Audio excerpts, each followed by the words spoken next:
Hello बच्चों, आज हम पढ़ेंगे कक्षा 11 की केमिस्ट्री की यूनिट नंबर 5, जिसका नाम है द्रव्य की अवस्थाएं, द्रव व गैस।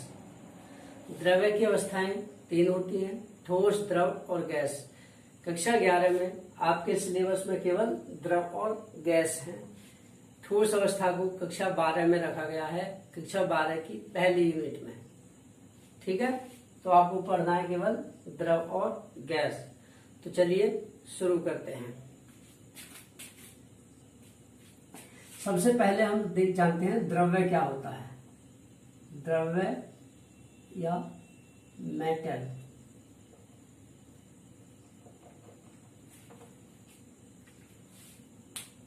द्रव्य क्या है? द्रव्य वह वस्तु है, द्रव्य वह वस्तु है जो स्थान घेरती है, जिसमें कुछ भार होता है और जिसे हम अपनी ज्ञानेंद्रियों द्वारा अनुभव कर सकते हैं। ठीक है, या वह वस्तु जो स्थान घेरती है, जिसमें कुछ भार होता है और जिसे हम अपनी ज्ञानेंद्रियों द्वारा अनुभव कर सकते हैं, द्रव्य कहलाती है। जैसे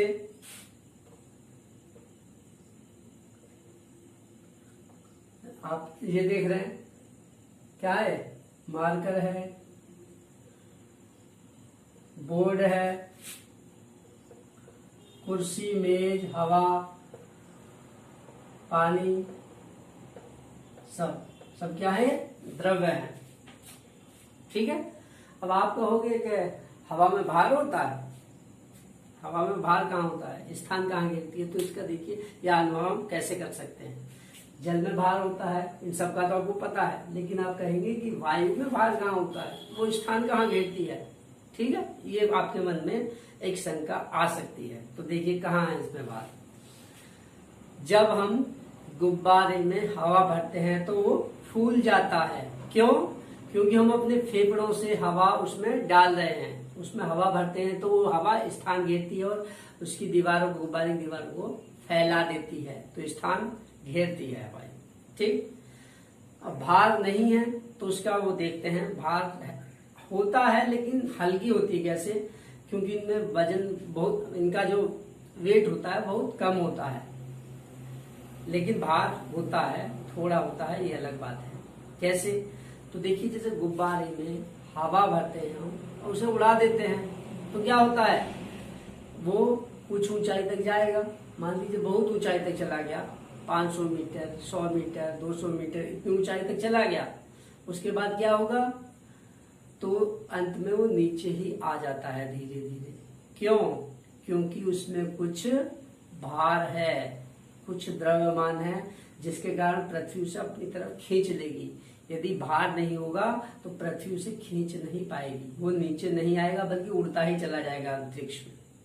ठीक है, तो गैस में भार भी होता है।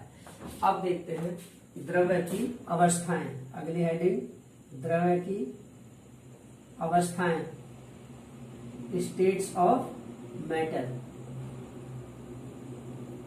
द्रव्य की कितनी अवस्थाएं होती हैं? द्रव्य की 3 अवस्थाएं होती हैं। पहला ठोस, दूसरी द्रव और तीसरी गैस। द्रव्य की 3 अवस्थाएं होती हैं, ठोस, द्रव और गैस। ठोस क्या होता है? सॉलिड।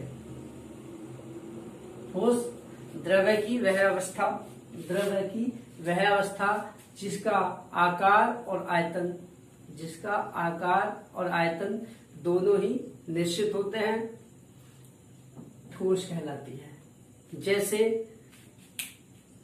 ये डस्टर है, इसका आकार निश्चित है, आयतन भी निश्चित है, इसकी लंबाई इतनी ही रहेगी, चौड़ाई इतनी ही रहेगी, ऊंचाई भी उतनी ही रहेगी, इसका आयतन बदलेगा नहीं।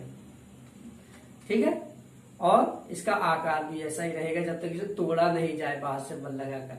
या ईंट होती है, पत्थर है या ईंट है, उसका आकार और आयतन चाहे यहाँ रखें चाहे छत पर ले जाए तब भी वही रहेगा। या यहाँ से 500 किलोमीटर दूर ले जाए किसी स्थान पर, तब भी उसका आकार और आयतन वही रहेगा, उस लकड़ी के मतलब उसका ईंट का या पत्थर का, यदि उसे तोड़ा ना जाए। क्यों स्थिर रहता है वो हम बताते हैं। देखिए ठोसों में उनके घटक अणु बहुत पास पास होते हैं। ठोसों में उनके घटक कण बहुत पास पास होते हैं इस तरह से।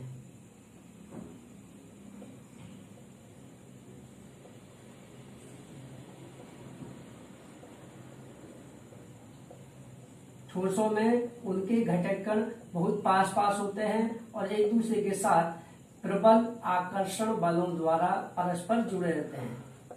प्रबल आकर्षण बलों द्वारा आपस में जुड़े रहते हैं, जिसके कारण उन्हें एक दूसरे से पृथक करना, एक दूसरे से दूर करना असंभव होता है। यानी उनके अणुओं के बीच में गति नहीं होती, केवल कंपन होता है। एक स्थान पर ही कंपन का मतलब ये कण है, एक बार थोड़ा सा इधर खिसक जाएगा, एक बार इधर खिसक जाएगा, दूसरा कण है वो इधर खिसकेगा, वो इधर खिसकेगा, केवल ऐसे ऐसे कंपन करेंगे इस तरह से, लेकिन अपने स्थान को छोड़कर नहीं जाएंगे, जिसके कारण इनका आकार निश्चित रहेगा और आयतन भी निश्चित रहेगा।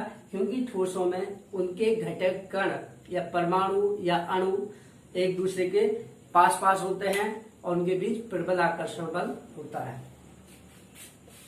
दूसरी अवस्था है द्रव्य की, द्रव यानी के लिक्विड, LIQUID, लिक्विड। द्रव्य की वह अवस्था जिसका, द्रव्य की वह अवस्था, द्रव नहीं कह रहे, द्रव्य, मेटल आदि व द्रव्य, द्रव्य की वह अवस्था जिसका आयतन निश्चित होता है लेकिन आकार अनिश्चित होता है।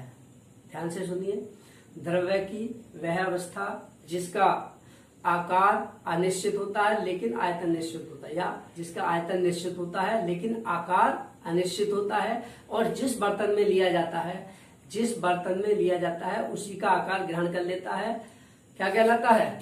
द्रव कहलाती है। द्रव्य की वह अवस्था जिसका आकार अनिश्चित होता है और आयतन निश्चित होता है, और जिस बर्तन में लिया जाता है उसी का आकार ग्रहण कर लेता है। उदाहरण क्या हो जाएंगे, आप जानते हैं द्रव के उदाहरण, जल, दूध, तेल, पेट्रोल, ये सब क्या है? द्रव, लिक्विड है। अब देखिए जैसे 1 लीटर पानी है, इनका आकार कैसे चेंज होता है। 1 लीटर पानी लिया हमने, उसे चाहे तो एक जो लीटर होता है मापने वाला उसका, उसमें ले 1 लीटर रहेगा तो उसका आकार लीटर के जैसा होगा। उसी पानी को 1 लीटर की बोतल में डाल दें तो क्या होगा? जल का आकार कैसा हो जाएगा? बोतल के जैसा हो जाएगा, लंबाई में। और यदि उसी पानी को एक चौड़े बर्तन थाली में डाल दें तो पूरी थाली में फैल जाएगा, यानी कि उसका आकार थाली के जैसा हो जाएगा, चपटा हो जाएगा। ठीक है, तो उसका आयतन बदल जाएगा, लेकिन हर जगह वो 1 लीटर ही रहेगा। चाहे उसमें मापने वाले लीटर में लें या बोतल में लें तब भी 1 लीटर होगा, या थाली में लें तब भी वो 1 लीटर ही होगा। 1 लीटर से कम या ज्यादा नहीं होगा। ठीक है, लेकिन उसका आकार बदल जाएगा, आयतन निश्चित रहेगा। क्यों? उसका भी कारण है, देखिए क्यों रहता है। जैसे मान लीजिए ये कोई बर्तन है, इसमें हमने क्या लिया? जल है, यहां तक भरा हुआ, मान लीजिए जल यहां तक, इस तरह से। तो क्या होता है, द्रव के अणुओं के पास पर्याप्त गतिज ऊर्जा होती है। द्रव के अणुओं के पास पर्याप्त गतिज ऊर्जा होती है। गतिज ऊर्जा का मतलब गति करने के लिए आवश्यक ऊर्जा। द्रव के अणुओं के पास पर्याप्त गतिज ऊर्जा होती है, जिसके कारण वे सभी दिशाओं में, यानी कि कह सकते हैं द्रव के अणु, द्रव के घटक कण दूर दूर होते हैं। द्रव के घटक कण कुछ दूर दूर होते हैं और उनके बीच आकर्षण बल कम होता है, ठोसों की अपेक्षा कम होता है, जिसके कारण वे द्रव की परिसीमा के भीतर, इस द्रव की परिसीमा, ये बाउंड्री है जहां तक भरा हुआ, द्रव की परिसीमा के भीतर सभी दिशाओं में गति करते रहते हैं। देखिए ठोसों की अपेक्षा क्या है? थोड़े दूर दूर है। तो इसके अंदर पूरी इसकी बाउंड्री तक गति करते रहेंगे सभी दिशाओं में, ऐसे ऐसे जैसे भी चाहे। तो क्यों होता है इसका आकार अनिश्चित? क्योंकि द्रव के अणु ठोसों की अपेक्षा दूर दूर होते हैं और उनके बीच आकर्षण बल कम होता है, जिसके कारण वे मुक्त रूप से द्रव की परिसीमा के भीतर गति कर सकते हैं, जिसके कारण जिस बर्तन में लिए जाएंगे उधर कोई उनके अणु चले जाएंगे तो आकार बदल जाएगा। लेकिन आयतन निश्चित होता है। क्यों? इन अणुओं के पास, द्रव के अणुओं के पास गतिज ऊर्जा तो होती है, लेकिन इतनी अधिक गतिज ऊर्जा भी नहीं होती कि इसकी परिसीमा, इसकी बाउंड्री, जो जल की बाउंड्री है जहां तक हमने भरा था उस बर्तन में, उससे बाहर भाग जाए। द्रव की जो परिसीमा ऊपरी सतह होती है जहां तक द्रव भर जाता है ऊपर, उस परिसीमा को छोड़कर ये अणु नहीं भाग सकते हैं, उसके अंदर अंदर गति करेंगे किसी भी दिशा में। तो क्या होता है? तो इनका आकार इसके कारण निश्चित होता है, क्योंकि इसकी द्रव की सीमा को, परिसीमा को, इस बाउंड्री को छोड़कर नहीं जा सकती। नेक्स्ट है तीसरी अवस्था है गैस। द्रव्य की वह अवस्था जिसका आकार और आयतन दोनों ही अनिश्चित होते हैं। द्रव्य की वह अवस्था जिसका आकार और आयतन दोनों ही अनिश्चित होते हैं, अर्थात दोनों ही बदलते रहते हैं। क्या कहलाती है? गैस कहलाती है। उदाहरण गैस के उदाहरण क्या है? पहला तो उदाहरण आपका वायु, वायु गैस है। अमोनिया NH3 वो भी गैस है। सल्फर डाइऑक्साइड SO2 वो भी गैस है, जो पढ़ी होगी कक्षा 10 में आपने। मैथेन पढ़ी थी कक्षा 10 में। CH4 वो भी गैस है। तो गैस के उदाहरण क्या है? वायु, ammonia, sulphur dioxide gas, hydrogen gas, oxygen gas, ये सभी हैं गैस अवस्था के उदाहरण। अब इनका आकार और आयतन निश्चित क्यों नहीं होता? देखिए वो इसलिए नहीं होता है। मान लीजिए गैस है, इसके अंदर एक अणु यहाँ होगा, एक अणु यहाँ होगा, एक अणु यहाँ होगा, एक अणु यहाँ होगा। देखिए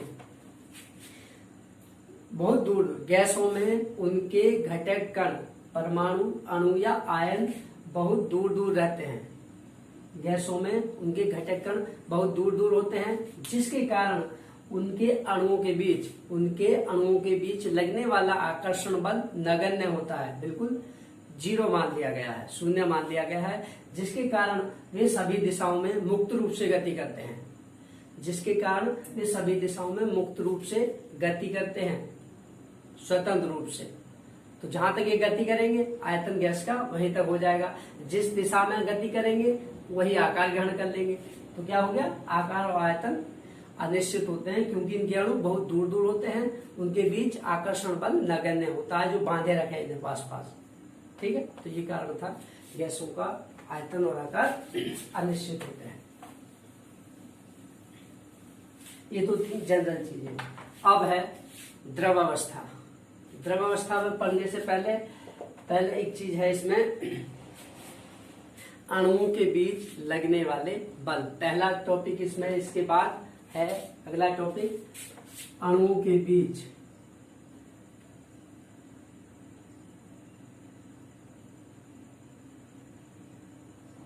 अणुओं के बीच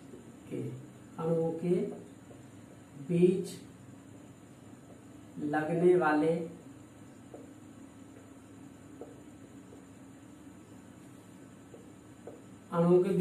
वाले अंतर आणविक बल।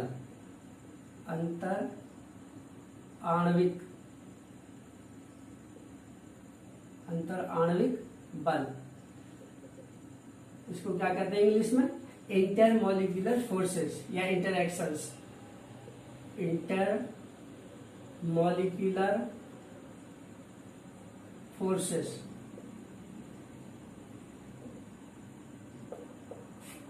अणुओं के बीच लगने वाले अंतर आणविक बल यानी कि इंटरमॉलिक्यूलर फोर्सेस या इंटरएक्शंस। सभी अणुओं के बीच, विशेषकर आपको द्रव और गैस अवस्था पढ़नी है तो ठोस को तो नहीं पढ़ रहे यहाँ पर, ठीक है। अणुओं के बीच में आकर्षण बल कार्य करते हैं। जब दो अणु पास पास होते हैं, किसी भी गैस के हों, ठोस के हों या द्रव के हों, जब दो अणु पास पास होते हैं तो उनके बीच कुछ बल कार्य करते हैं, कुछ आकर्षण बल कार्य करते हैं, जिन्हें दो अणुओं के बीच जो लगेगा बल उसको कहते हैं अंतराण्विक बल। यानी कि जब दो अणु पास पास होते हैं तो उनके बीच कुछ आकर्षण बल कार्य करते हैं, जिन्हें अंतराण्विक आकर्षण बल कहते हैं। ये 6 प्रकार के होते हैं। ये निम्नलिखित प्रकार के होते हैं। पहला नंबर 1 द्विध्रुव द्विध्रुव द्विध्रुव द्विध्रुव द्विध्रुव द्विध्रुव बल, डाइपोल डाइपोल इंटरेक्शन बोलते हैं। डाइपोल डाइपोल फोर्स या इंटरेक्शन। पहला है द्विध्रुव द्विध्रुव बल या डाइपोल डाइपोल इंटरेक्शंस। इससे पहले समझने की आवश्यकता है कि द्विध्रुव होता क्या है। द्विध्रुव होता है, फिजिक्स का टॉपिक है। द्विध्रुव वह अणु या निकाय है जिसमें विपरीत आवेश वाले आयन, दो आयन एक दूसरे के पास पास होते हैं, एक दूसरे से अल्प दूरी पर स्थित होते हैं। द्विध्रुव, द्वि माने दो, ध्रुव माने ध्रुव या सिरे। ऐसा अणु जिसमें विपरीत आवेश एक प्लस वाला एक माइनस वाला एक दूसरे से कुछ दूर हो, थोड़ी सी दूरी पर हो, उसको कहते हैं द्विध्रुव। तो देखिए द्विध्रुव का द्विध्रुव बल यानी डाइपोल डाइपोल बल। इस प्रकार का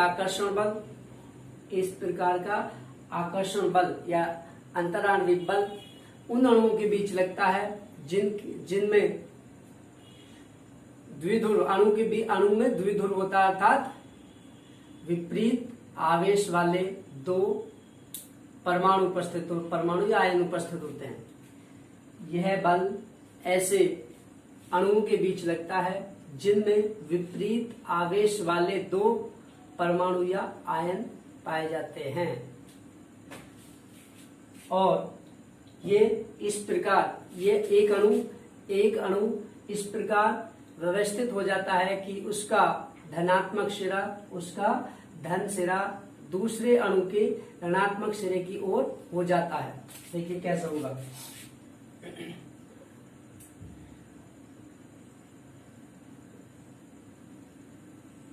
मान लीजिए दो अणु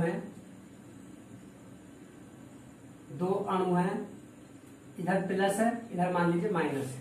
एक अणु यह है और दूसरा अणु यह है। इस पर भी एक सिरे पर प्लस आवेश होगा और एक तरफ इधर प्लस आवेश है, इधर माइनस आवेश होगा, द्विध्रुव। इसी प्रकार दूसरा अणु है, उस पर भी प्लस और माइनस होगा। तो ये एक दूसरे के पास आते हैं तो क्या करते हैं, द्विध्रुव आपस में बल लगाते हैं। इस तरह से अरेंज हो जाते हैं, व्यवस्थित हो जाते हैं कि इसका ऋणावेश दूसरे के धनावेश की तरफ या दूसरे का धनावेश पहले के ऋणावेश की तरफ हो जाता है। ये प्लस और ये माइनस, यानी कि प्लस माइनस के पास आ जाएगा, माइनस वाला दूर हो जाएगा। एक जैसे आवेश दूर दूर हो जाएंगे और विपरीत आवेश पास पास आ जाते हैं। ठीक है, तो ये हो गया द्विध्रुव आघूर्ण। प्लस के पास माइनस के पास प्लस वाला आ जाएगा दूसरे अणु का भाग, या प्लस के पास माइनस वाला आ जाएगा। तो इस तरह से ये व्यवस्थित हो जाते हैं। तो इस बल को कहते हैं, अणुओं के बीच जो बल लग रहा है, डाइपोल डाइपोल इंटरेक्शंस, द्विध्रुव बल। दूसरा बल है द्विध्रुव प्रेरित द्विध्रुव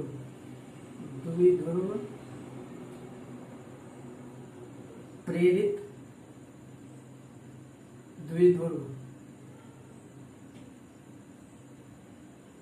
द्विध्रुव प्रेरित द्विध्रुव बल। इसको कहते हैं डाइपोल इंड्यूस्ड डाइपोल। इंड्यूस्ड मतलब प्रेरित, इंड्यूस्ड डाइपोल फोर्स। द्विध्रुव प्रेरित द्विध्रुव बल, डाइपोल इंड्यूस्ड डाइपोल फोर्स। यह आकर्षण बल या यह अंतराण्विक बल ऐसे अणुओं के बीच लगता है जिनमें एक अणु द्विध्रुव होता है, यानी कि उसमें प्लस और माइनस आवेश वाले परमाणु या आयन होंगे। ठीक है, यह अंतराण्विक बल ऐसे अणुओं के बीच लगता है जिनमें एक अणु द्विध्रुव होता है जबकि दूसरा अणु उदासीन होता है, उस पर कोई प्लस या माइनस आवेश नहीं होता। यह द्विध्रुव यह अंतराण्विक बल ऐसे अणुओं के बीच पाया जाता है लगता है जिनमें एक अणु द्विध्रुव होता है और दूसरा अणु उदासीन होता है, लेकिन द्विध्रुव के प्रभाव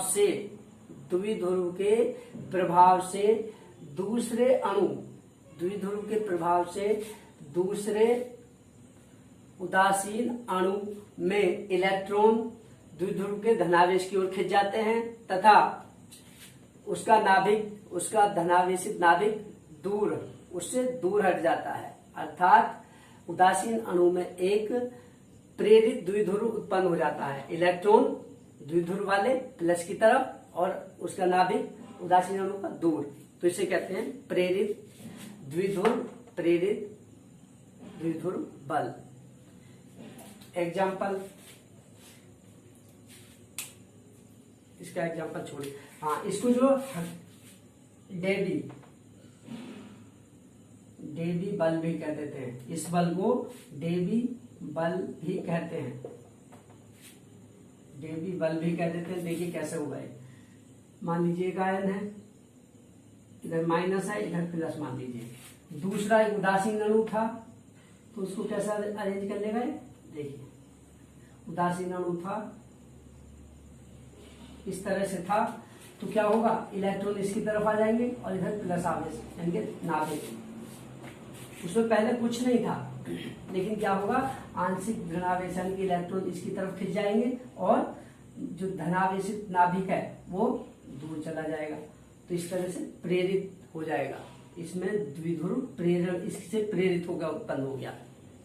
ठीक है, तो ये हो गया प्रेरित द्विध्रुव प्रेरित द्विध्रुव बल। तीसरा है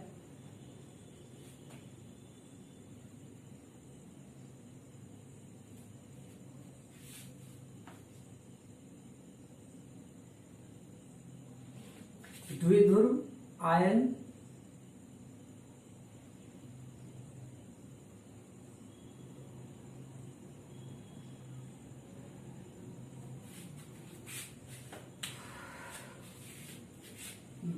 दूसरा है आयन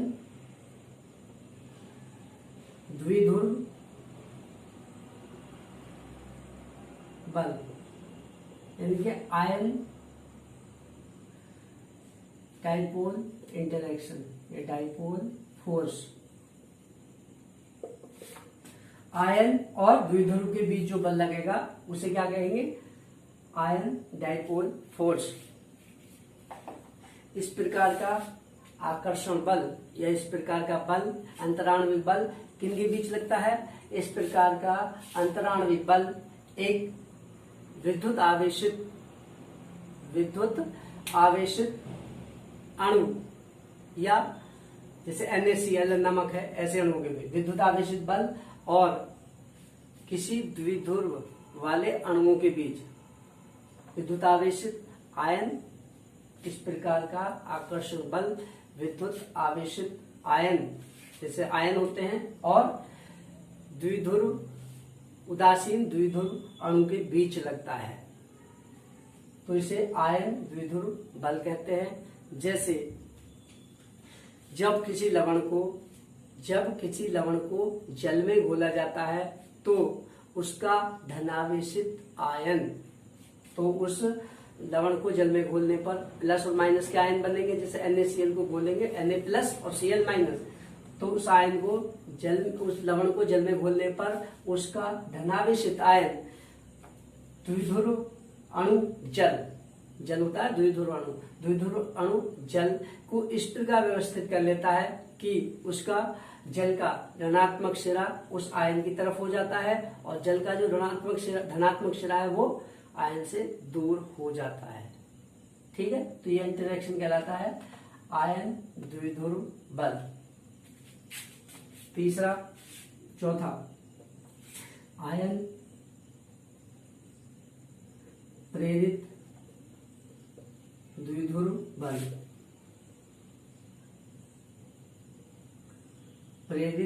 आयन प्रेरित द्विध्रुव बल, इसको कहते हैं ion induced dipole force.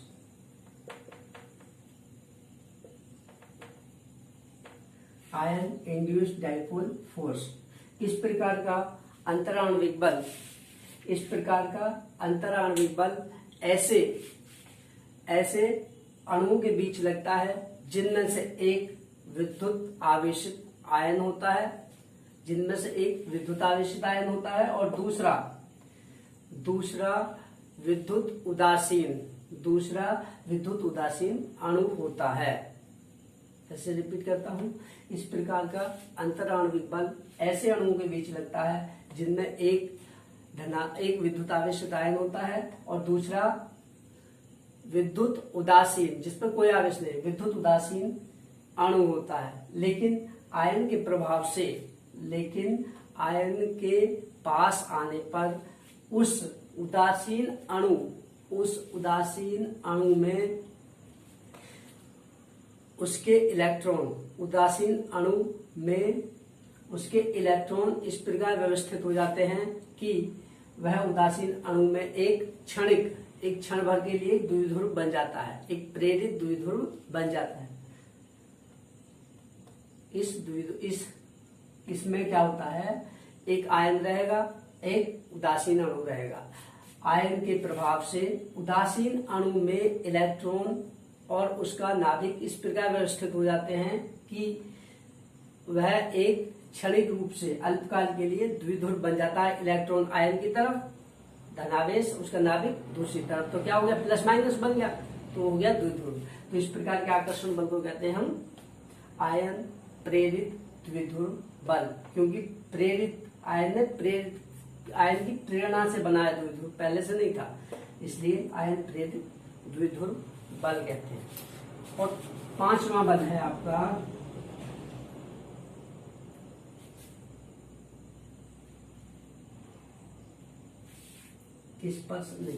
Dispersed force. Hindi में क्या कहेंगे इसको, डिस्पर्स्ड फोर्स। चलिए दूसरा बताते हैं, इसे छोड़िए। पांचवा फोर्स देखिए और होता है, वैसे उसे छोड़ देते हैं। पांचवा बल है हाइड्रोजन बंध। हाइड्रोजन बंध,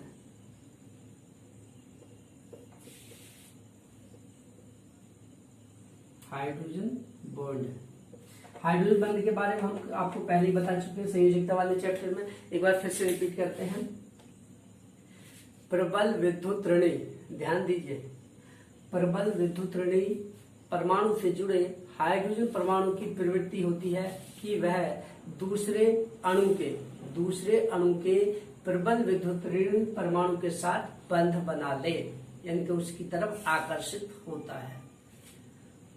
फिर से रिपीट करता हूं, हाइड्रोजन बंध प्रबल विद्युत ऋणी परमाणु से जुड़े हाइड्रोजन परमाणु की प्रवृत्ति दूसरे अणु के प्रबल विद्युत ऋणी परमाणु के साथ बंध बनाने की होती है, जिसे हाइड्रोजन बंध कहते हैं।